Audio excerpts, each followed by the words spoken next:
Got it. I'm adding some people in from the waiting room. We have Brandon. We have other people coming in. I'm gonna admit some of these people are from the pitch competition, and Rachel's coming in right now too. We'll admit all.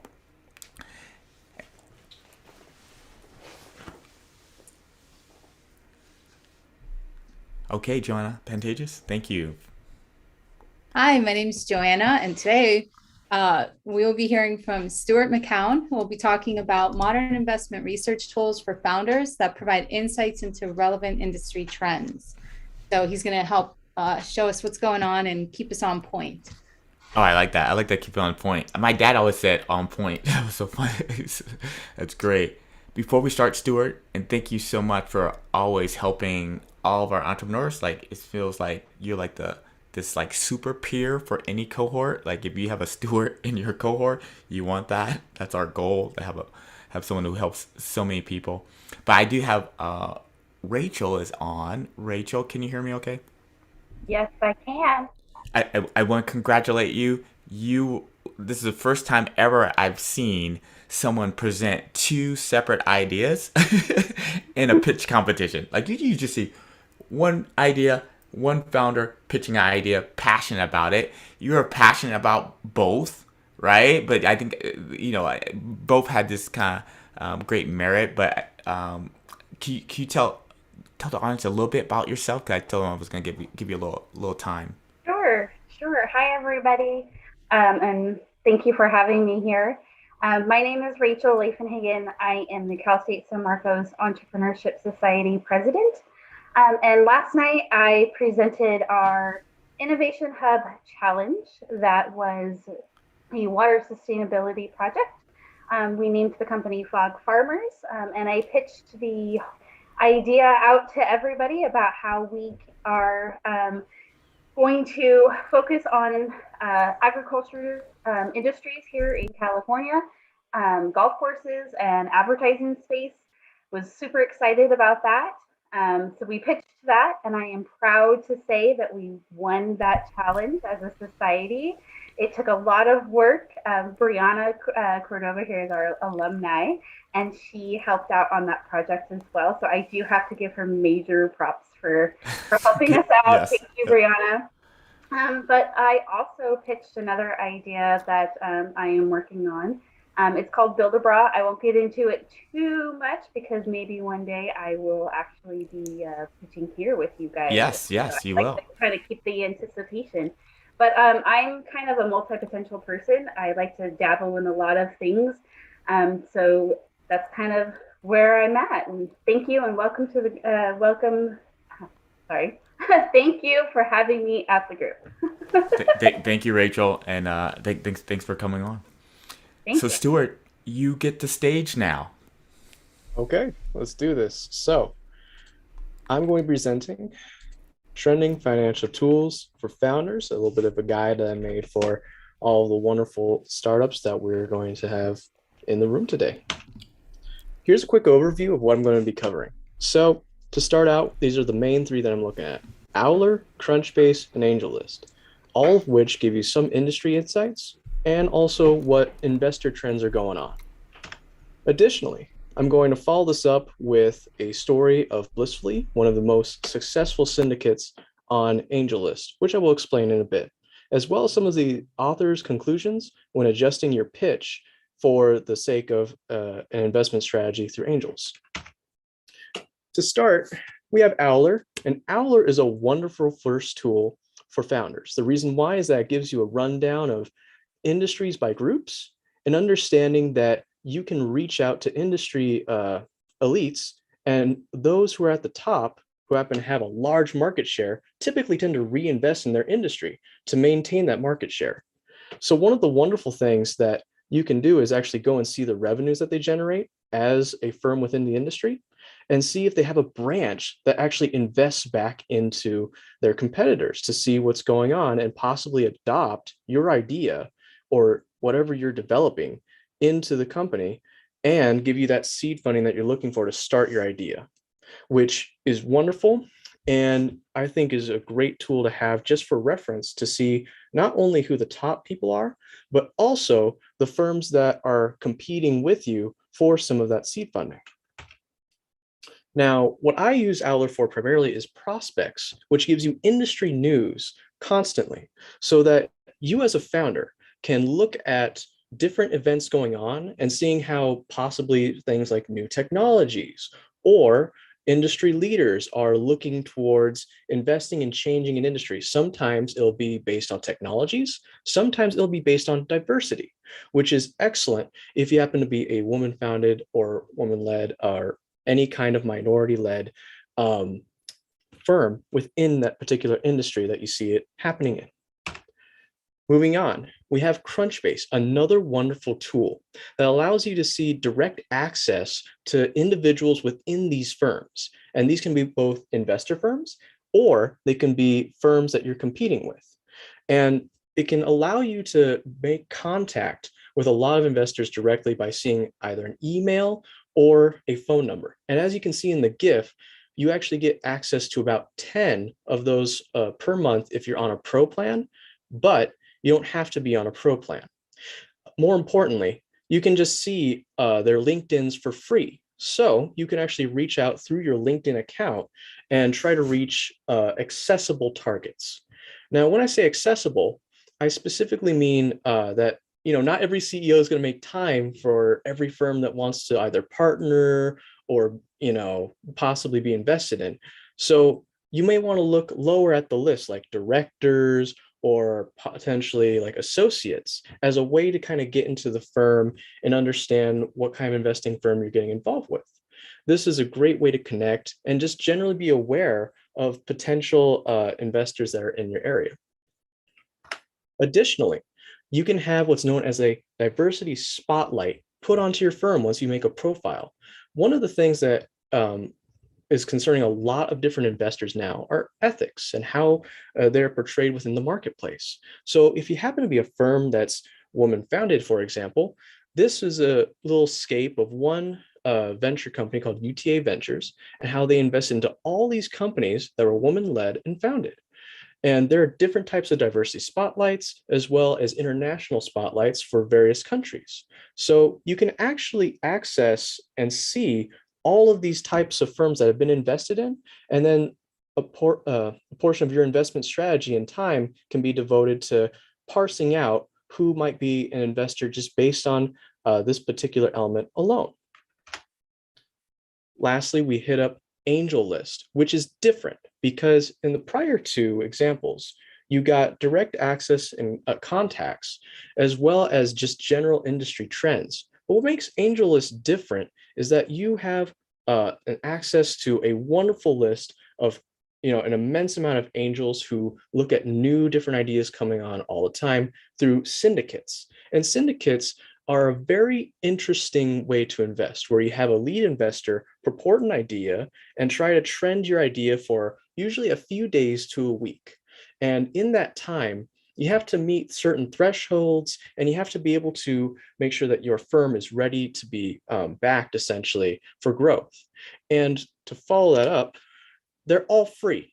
All of these tools I just mentioned, Angels List, Crunchbase, and Owler, are all free to make an account on and use. Additionally, with what I mentioned on Crunchbase, you do get a free trial of Crunchbase Pro right now still for about 2 weeks, and you get access to 10 individual email and phone pieces of information per investor. So you may want to take time to invest in and make these accounts when you're ready.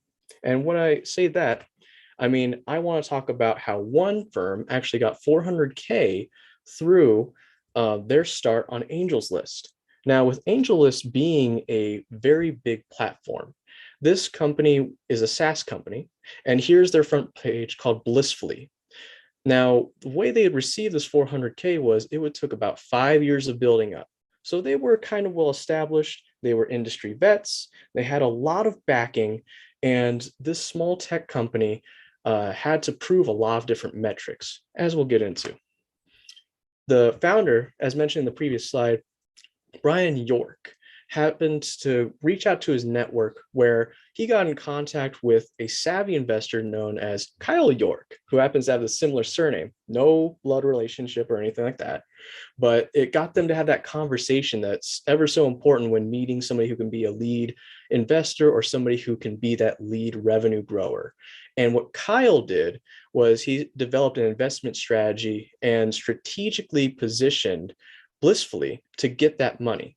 So when they were able to make that connection, they decided to make a list of determinants. These determinants are listed here on a goals list, where they wanted to get, okay, you're going to sell this wonderful SaaS that can replace and automate several different functions within a company, but we need to make sure it's making some good revenues. So we're looking at, how about $8,000 a month? Let's see how that's growing. So they went and they did that. Testimonials, they followed that through as well, along with Kyle's recommendations.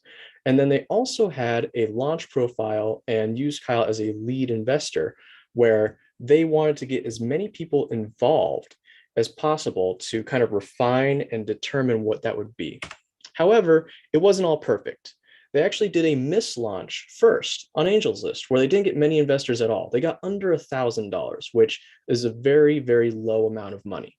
So what Kyle did is he reinforced the angel profile that the company made. And with Blissfully, they happened to just reinvent their value proposition statement, in which they said, okay, we are a SaaS that re-engineers a lot of solutions for two specific departments. And that was a very good, powerful statement to succinctly say, and was much closer to what investors want to hear, because they want to know, okay, what are you doing? How are you selling it? And where is it going? So he did that, and then also contacted a list of investors prior to doing a relaunch. And this led him to have, on the day one, within 15 minutes, 108,000 US dollars being invested into Blissfully, which propelled them to the top of the main page and allowed them to get a spotlight, which was incredibly important to the rest of their stuff. And a few final notes, actually before the final notes, there was an investment strategy that specifically they took where they want to do it all in 1 week. And it's actually right here where it says close the syndicate quickly. It's number 4 down there, where the syndicate that they had launched for the first day, they were paying attention, they were messaging as many investors as possible. But then throughout the week, the time that it took, the next 48 hours and then the last 72 hours of that investment week dwindled down. So time is of the essence when you do launch, and excitement generates more and more leads when it comes to a syndicate. So keep that in mind when using a syndicate or Angel's List in general in their system. Also, be thoughtful when responding, because when it comes to growing your company and understanding that you're trying to reach out to people in a way that is strategic, Kyle knew to only reach out to people who are in similar industries, who were also following the trends that they were doing. So knowing that you have a lot of people that are already following you that may be potential investors, go through that list, develop those relationships further. And that way you can develop a coalition to start out this wonderful investment trend that led them to have over 400,000 US dollars. And then again, define the angel profile thoroughly, and then be prepared for the no's. You're going to get plenty of them. And I'm sure every founder in here is familiar with that feeling. So as long as that you can numb that out and keep going, you'll be very strong in that regard. And this is what's supposed to be the end, but it's not. I'm kidding. We have one last gift for everybody here that's also free, vc-rank.com. This is a wonderful tool for everyone to use who's starting, like, to just kind of comprehensively look at their startup and see, okay, where can I start? What kind of investor should I look at? I don't know where to go. I'm following all this stuff each day. I want to know, where is it going to end up? Well, vcrank.com can help you kind of start that out by, it gives you a little tutorial, gives you a little survey to go through, and then it'll give you 20 investors that are within the industry that you've determined and defined for yourself. That way you can start those conversations, and more importantly, start your research. Because if you look at what they invest in, you will find not only value in your competitors, but also who's also investing in your competitors. So it leads to this wonderful web of just information, being a plethora of information for yourself that may at some point become a useful linkage or a connection, like Kyle York was to Brian York. Now, it also provides a few quick links to investors to get you started as well. And that is my presentation. I hope everybody enjoyed it. And also, here's a little bit of contact information because I work with two startups right now. One is called cheatersclub.com. They happen to be a reader startup and they do e-commerce. And I also work with Brianna Cordova's Citizen Hive, which happens to be a social media network connecting people who are interested in having, care for elderly people to different elders within their community so they can start that journey, career path, what have you. Thank you so much for your time. And that is all. And keep that slide up too, Stuart. What I'm going to Okay. do, I want to refer to one slide. Could you go back to that goals one? And I have a couple questions from some of the cohort, and this, first of all, yeah, I have Tripty just said it was amazing, and Tripty, I'm going to ask you a couple questions. Thank you, Tripty. Because I know you helped a little bit with some of these things, but Stuart, great work. In fact, it's kind of timely because when you were going to do everything, I knew we were going to have like that pitch competition at Cal State San Marcos. Some of those people were pitching. Rachel, who's on here right now, they had an ask slide, right? They wanted some funding, and then yes, there's some things to that, and that you're giving them some tools or at least some best practices there. That's why I like this kind of this goals part. But for everyone in the audience, even from Brandon, David, Rachel, everyone, if you want to just type in the chat some questions that you have, and I can kind of call on you while I ask some of my questions, that'd be great. But I think one of my first questions too, and this goal one's pretty good. If someone's starting to do fundraising, right, and they're getting at someone who's helping them, like a mentor with milestones and testimonies and things like that, is there one of these platforms, Stuart, that you would want to focus on or learn offhand? Good question. Is it one of your favorite?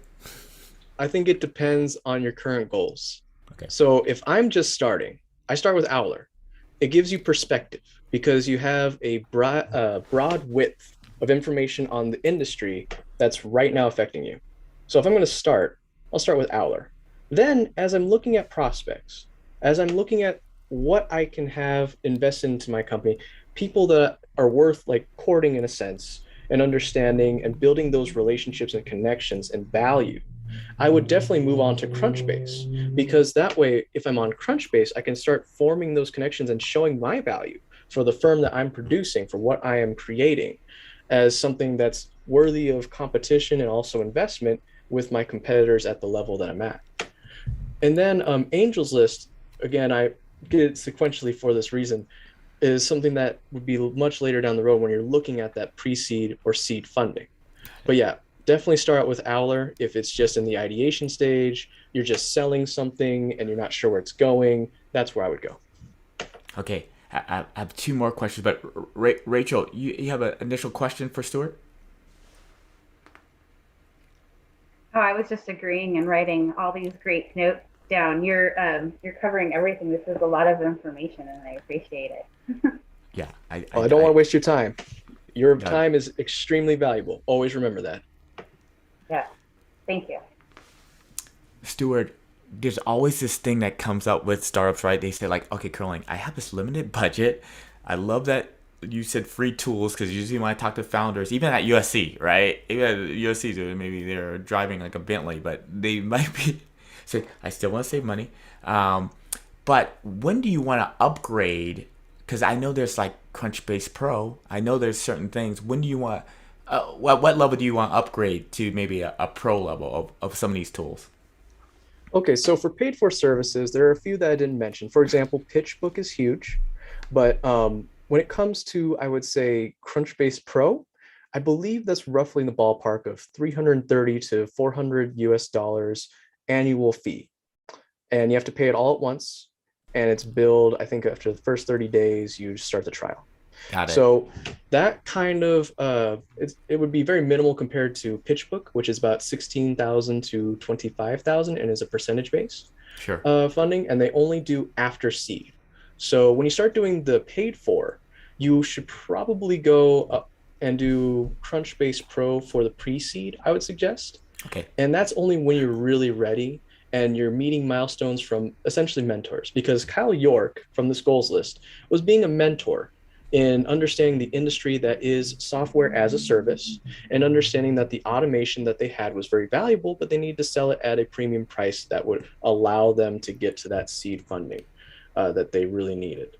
So when it comes to kind of addressing those points, I hope that kind of addresses like the milestone differences and where you would use Crunchbase Pro versus something like PitchBook, which is a further premium service, but that's post seed, in my opinion.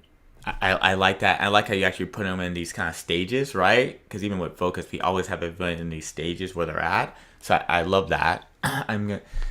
My last question from someone, I have more, but it more with the fact that, was there one pro tip that people really don't know about some of these tools that you use a lot?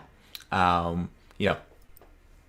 Okay. One of the things that I've learned that everybody needs to take advantage of is a lot of people forget to get customer feedback. This is something that is incredibly important for your startup. If you are selling a service, if you are giving people a particular, you know, like even in a social network, you need that feedback to help generate interest, not only for your SEO typically, but for investor purposes as well, because investors do care about what people say about your company. Yeah. You know, that kind of builds your reputation. And then your reputation can lead you to certain avenues that would most likely benefit you. So as long as you have customers that are reinforcing the reputation you are seeking to create, that's the cornerstone of a little bit of your influence and power as a firm. So keep that in mind when building your firm up. Okay, that's great. Tripty, I know you helped out, giving Stuart some initial feedback. Anything else you want to add, Tripty, from this and what you heard, or some insights? I just want to be super clear that I truly barely helped Stuart at all. This is Okay, all right. Stuart's great. work. So I just want to put that out there. I'm humbled, Trippy, that you'd say that. Thank It's you. been But I'll be amazing. honest, you did help. You helped I did. tremendously. I did 100%. But this was so, I think the reason that this is so helpful is because traditionally when you think about where do I start? That's actually the initial point of paralysis. Where do I start? Who do I reach out to? How do I get the research that these people want? Because the truth is, a lot of the jargon is new to a lot of entrepreneurs. So if you're like, what's your market size? Who are the competitors in your space? I think this was great because it really holistically addresses where you find research, where you find the the things that are going to populate your pitch deck, then how you find the right people, at least initially, the right people to pitch to. And so I found it extremely helpful. And also I think that the delivery is very palatable, no matter what stage you're at. I think it's very easy to understand these. I also would say that in general, it's important to be able to weed through all of the resources, because unfortunately there are just so many. To know, here's my handbook, like here are the ones that I really need, here's what I'm going to get from them, and this is enough. Because the truth is that there's a lot of information out there, and it becomes, I think, extremely difficult to find the right sources. So I'm grateful also, Stuart, that you gave such a great overview of reputable, informed, affordable choices that are within access of all founders. So great job. Thank you so much, Tripty. I'm really humbled that you would say that. So definitely anyone who has other questions, put it on chat. I'll call you. I have a few from these years of just talking to founders. Some of their questions, Stuart. One question I have, and Brianna's coming in right now. One major question I have is that for you, like, you went down this journey for a reason, Stuart. Like, why did you go down this journey? Maybe that helps out with my second question after that. Okay. When it comes to like, if you're asking my personal founder's journey and Yeah, kind of yeah, understanding because these. people don't really research this without at least knowing, having this need for it. And I know you had some Mhm. need. Okay. It was a combination of factors. So I was working with the primary startup that I work with, which is Cheaters Club. Uh, the founder there recommended a few of these. It was mainly Crunchbase and PitchBook that I learned from her. When it came to Owler, that was actually due to Miguel. Miguel was saying, "Hey, Stu, if you're really researching all this, you have to know what Owler is, and you have to know that that is essential." And I can't do Miguel's voice, but You you can can't do understand Miguel's what what he was as like. Professor Yes, this is what you Miguel. must do. And I completely understood what he meant once I started looking into it. And then, most importantly, whenever I'm handed a tool, I just Google around and ask the simple question of how do you use this? Yeah. And you always come across fantastic articles of different ideas on how to use a tool. And I just came across a few wonderful articles just Googling around as well. So I always recommend just taking a bit of a minute to read up on tools. When you hear all these wonderful things and people recommend a tool to you, read up on it, try it, use it, and then if you have the time, just invest into that, because if you see value in it, and I did because of the recommendations and the wonderful network Focus has created here. Uh, I understood that my time would not be wasted investing in understanding these tools further, and more importantly, teaching everyone else how to also not have to spend, like for me, I maybe it was between 20 and 40 hours worth of investment for me for another firm, but it could be much shorter for you. It could just be a few minutes a day and might add up to maybe like 10 or 20 hours every, I don't know, every so often, depending on how often you're looking and seeking funding. That's great. That's a great response. Could you go to that slide that had like the ones about getting used to no's, because it was like this little checklist, and Oh, that let me, sparked up a question that I had a founder. I won't name his name, but he had this part. right You here. had that first bullet point, like choose a great syndicate lead. Can you first of all talk about what a syndicate is, and then what a lead is, and you did a really great job earlier, but talk about that. And Oh, okay. yeah, If I may, I'm going to go back a few sure. slides. Let's see right here. So a syndicate allows investors, leads, to invite other accredited investors, backers, to share in the deals. What that means is simple. You have somebody who is a great investor. Everybody loves them. There's many, even right now in our cohort, Tripti Thakur, you should all probably follow her. I would suggest that. Um, and then understand that they know some wonderful people as well, and they build on that, and they can be a backer for you depending on what kind of relationship you have with that person. Yeah. So it's very important to understand that developing those relationships with people who are very influential in these spaces. And yes, it's a big market space. Anything having to do with finance has a lot of different backgrounds and people, and you'll have wonderful assets that you can understand how to interact with them, and they can be mentors, and they have a lot of wealth of information. And there's a lot of people, for example, on CSUSM's campus. The EIRs would be a great example, people who have been industry vets. And I would always suggest, starting there and building those relationships wherever possible, because it's difficult to do if you're just a founder, just really knowing only your trade. But building the relationship to kind of distill that and have somebody vouch for you, that takes a lot of effort, and a lot of, building that kind of relationship up. I like that, and you actually touched on the point, because some of the founders were trying, like, how do I find leads? How do I find these people and things that can help me? But you actually kind of broke it down. It's kind of this relationship, right? Some of the leads for some of the startups have came because they established a really good relationship because they created an advisory board. And for most groups, I usually suggest them have an advisory board of maybe 3 people initially. That it's more informal, but it's something that actually allows you to have some relationship with these, we call it weak nodes, people who are outside your network, right? And so that's helped out a lot with groups because they've had these advisory boards. They've known these people maybe for 3 to 6 months.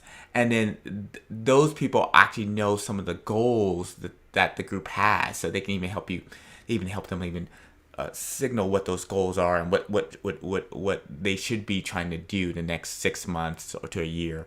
So that's how I've kind of, in some ways, Stuart, have explained leads and why that's important and why relationships are important, and then how you can maybe structure it as a founder, as an advisory role, and being part of this kind of advisory board, right? So you can learn about the most important thing, especially with founders, is to get out their own network, to actually have these kind of weak node networks where there's so many more possibilities and there's so many more opportunities when you're outside your own network. Rachel, even though last night, right, probably first time you met me, but those type of events are really great places to find advisory board members. There's all these different collisions there. There's professors there. There's people that maybe you even admire there. I think there's some people from Presb there. So think about what that looks like for you, having goals that be in places where there's these collisions, where these kind of connections can happen. So that's those are some little tips from me. But when people are talking about, oh, leads, I need to sleep, like, you know what? Forget all that vernacular, that jargon. Let's just say, how are you going to be meeting people that can help you, and how you can help them first too.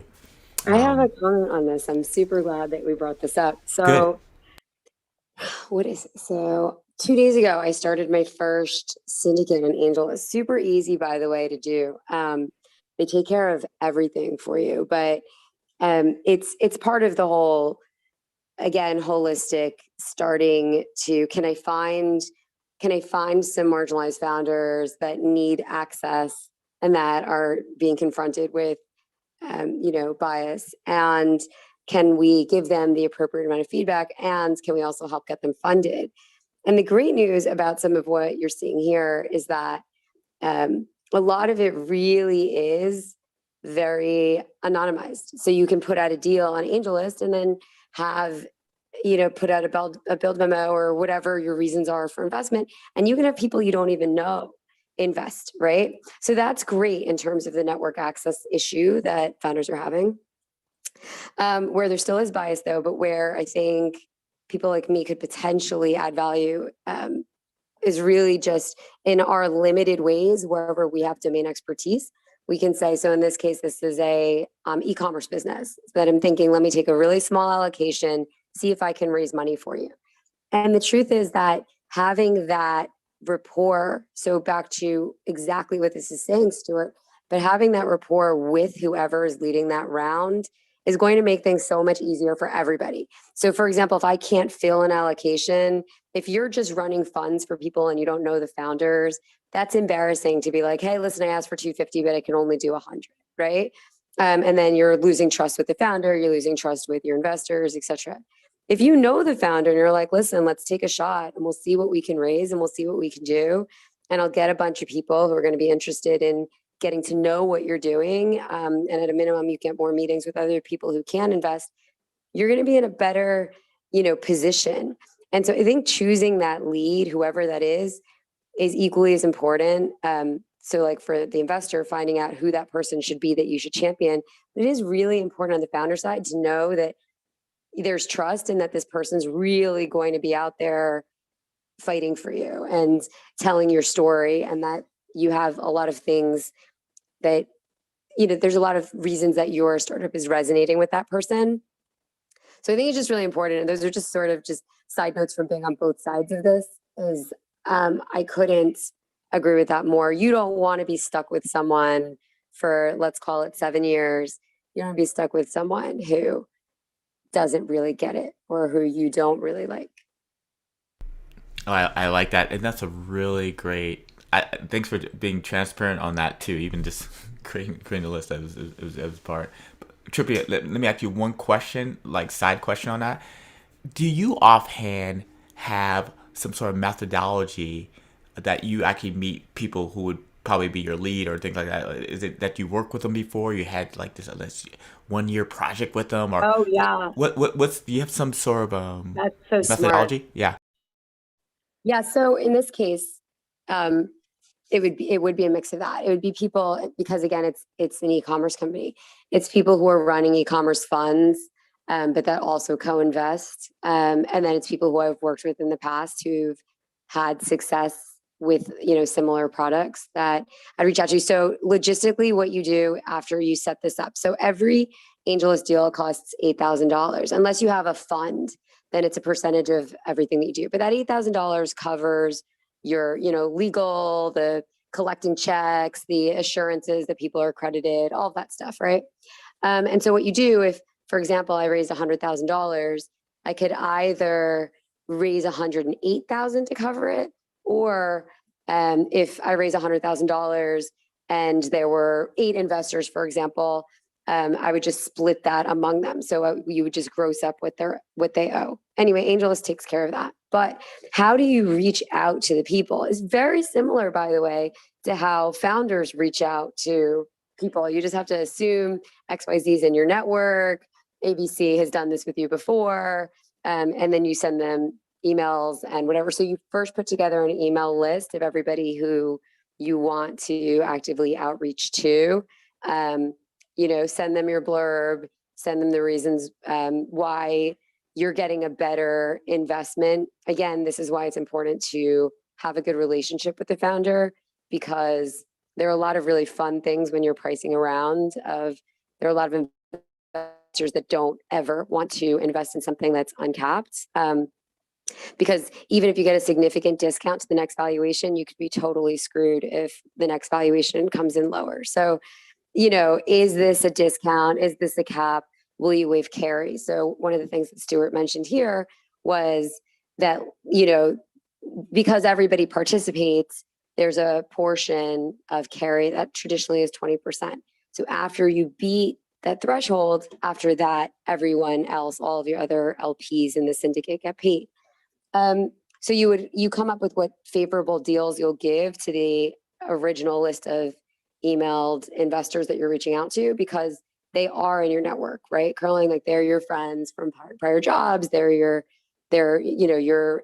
your angel network, etc. So then you do that. Then you start taking indications of interest. You make those rules very clear of, hey guys, if you say you're going to do 10, it's taboo to then come in at 7, right? Like I don't want to have to keep doing that, because once you change that person's allocation, because of that $8,000, everyone does. It's a real pain. So you reach out, you have favorable terms, you collect indications of interest of exactly what people have said that they're going to do. Then you go back to the founder and you either ask for more allocation if it's oversubscribed, like you gave me 100, but I've got $1 million of interest, or you're like, listen, tried my best within my network. Out of the 100, I raised 60, and over time, you're building a reputation for picking good companies, picking good founders, and or delivering outsized returns. And that's how you develop a reputation in that field of people wanting to invest with you. Oh, that's great feedback. That's like insider feedback.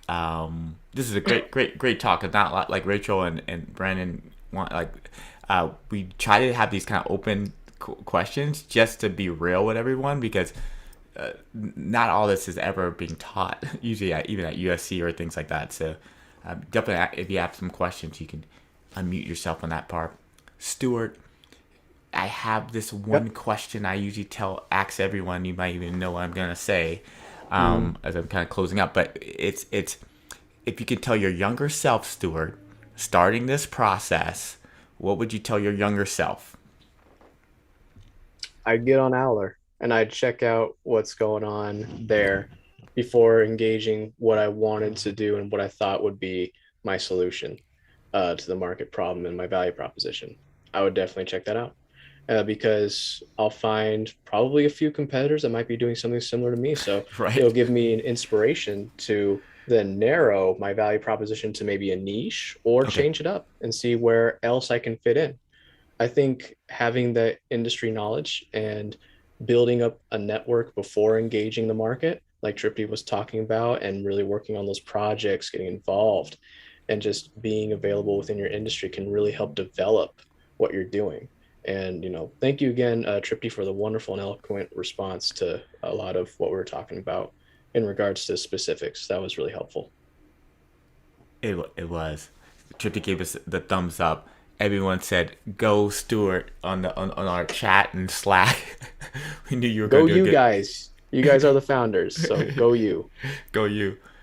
Well, Stuart, thanks again so much, and thanks for just behind the scenes helping so many people. I think you can go your last slide, Stuart. Now, like if Sure. anyone wants to kind of connect with you, you have your email out, which was I think was really good. I told Stuart to do that. Like Stuart, put that on there. I think I went in more branded, like maybe it's like Stuart at stuartknowsalot.com or something like that. But we'll think about branding later. But thank you so much, Stuart, for all the feedback and just making it. I think I'll use the word that Trippy said, like palatable. Like you made it in this kind of simple way. We'll probably have something, Stuart, like a part 2 on this. I think I was telling you that. Like yeah. I think we can do like a part 2 and go dive in some other things because a lot of times, like I said earlier, some of this stuff is being said in maybe certain areas or certain arenas once you're in it. But it's actually really good just to sing in this way to prepare people. Even on just talk about leads and syndicates, I think it's just there's a great body of knowledge that's there. But I always try to keep things simple. So Stuart, thank you so much. Tripty, thanks for all the feedback, and Joanna Pantages and all the cohort. Brianna, Rachel, thanks for coming on too. Great work on winning. Yeah, I think that was good. I'm still thinking about your grandmother's story. That was actually really, really solid.